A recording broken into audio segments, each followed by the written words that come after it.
கிறிஸ்துவுக்குள் அன்பானவர்களே, ஆண்டவராகிய இயேசு கிறிஸ்துவின் இடையற்ற நாமத்தில் உங்களுக்கு நன்பின் வாழ்த்துக்களை தெரிவித்துக் கொள்கிறேன்.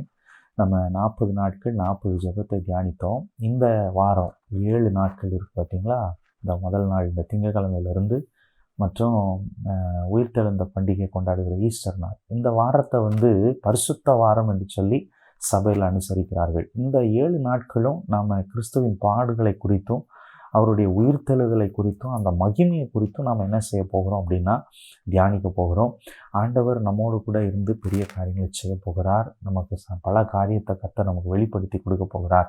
இன்றைக்கு நாம் ஒரு வசனத்தை தியானிக்க போகிறோம். ஏசாயா தீர்க்கதரிசன புஸ்தகம் 53ஆம் அதிகாரம் 4வது வசனம். மெய்யாகவே அவர் நம்முடைய பாடுகளை ஏற்றுக்கொண்டு நம்முடைய துக்கங்களை சுமந்தார். நம்முடைய பாடுகளை அவர் ஏற்றுக்கொண்டு நம்முடைய துக்கங்களை எல்லாம் அவர் சுமந்தார் என்று சொல்லி வேதத்தில் இருக்கிறது. பல 100 வருஷங்களுக்கு முன்பாகவே இயேசு கிறிஸ்துவை குறித்து தீர்க்க தரிசனமாய் சொன்ன ஒரு வார்த்தை, தீர்க்க தரிசனமாய் பேசின ஒரு வார்த்தை இது.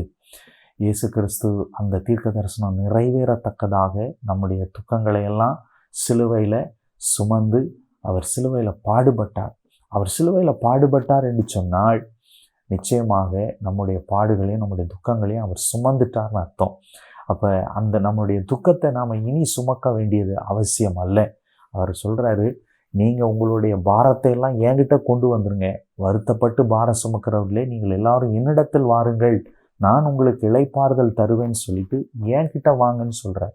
அப்போ அவர்கிட்ட வரும் பொழுது அப்போ அந்த துக்கத்தை எல்லாம் அவர் ஏற்றுக்கொண்டு நமக்கு ஆண்டவர் நல்ல ஒரு சமாதானத்தையும் சந்தோஷத்தையும் கர்த்தர் தருவார். அதனால தான் அவர் உயிரோடு கூட இருக்கும் பொழுதே அவர் சொல்லியிருக்கிறாரு, உங்கள் துக்கம் சந்தோஷமாய் மாறும் என்று சொல்லி. இன்றைக்கு உங்களுக்கு என்ன துக்கம் இருக்குது, என்ன பிரச்சனை இருக்குது, என்ன போராட்டம் இருக்குது, இயேசுகிட்ட வாங்க, அவர் சிலுவை நோக்கி பாருங்க.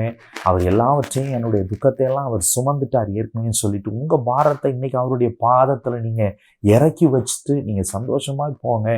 நிச்சயமாக அவர் உங்கள் பாடுகளை எல்லாம் மாற்றி அதை மகிமையாக மாற்றி இக்காலத்தின் பாடுகள் பிற்காலத்தினுடைய மகிமை என்று சொல்லி வேதத்தில் அப்போஸ்தலனாகிய பவுல் சொல்லியிருக்கிறார். அப்போ இந்த காலத்தில் இப்போ நீங்கள் இருக்கிற அந்த பாடுகளை ஆண்டவருடைய பாதத்தில் இறக்கி வச்சுட்டு துக்கத்தை இறக்கி வச்சுட்டு சந்தோஷமாய் ஆண்டவருக்குள்ளே இருக்கும் பொழுது, அந்த சிலுவையை தியானிக்கும் பொழுது, அவர் சிந்தின ரத்தத்தை தியானிக்கும் பொழுது நிச்சயமாக உங்கள் வாழ்க்கையில் இருக்கிற எல்லா சூழ்நிலையும் கர்த்தர் மாற்றுவார். உங்கள் துக்கம் எல்லாம் சந்தோஷமாய் மாறும். ஜெபிப்போமா. நல்ல தகப்பனே, உம்மை துதிக்கிறோம், உம்மை ஸ்தோத்திரிக்கிறோம். இந்த நேரத்திலும் கூட கர்த்தர் நீர் பெரிய காரியங்களை செய்ய போகிறதுக்கு ஸ்தோத்திரம்.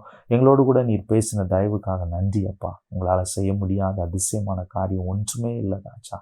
நினைப்பதற்கும் ஜெபிப்பதற்கும் அதிகமாய் கிரியைகளை நடப்பிக்கிற தேவன், எங்கள் பாடுகள் எங்கள் துக்கங்களை எல்லாவற்றையும் நீர் சுமந்ததுக்காக ஸ்தோத்திரம். தாழ்த்தி ஒப்பு கொடுக்குறோம். உங்கள் நாமம் மகிமைப்படட்டும். இயேசுவின் நாமத்தில் ஜெபிக்கிறோம் பரலோக நல்ல பிதாவே. ஆமேன் ஆமேன். கர்த்தர் நல்லவர். உங்களை ஆசீர்வதிப்பார். தேங்க்யூ. God bless you.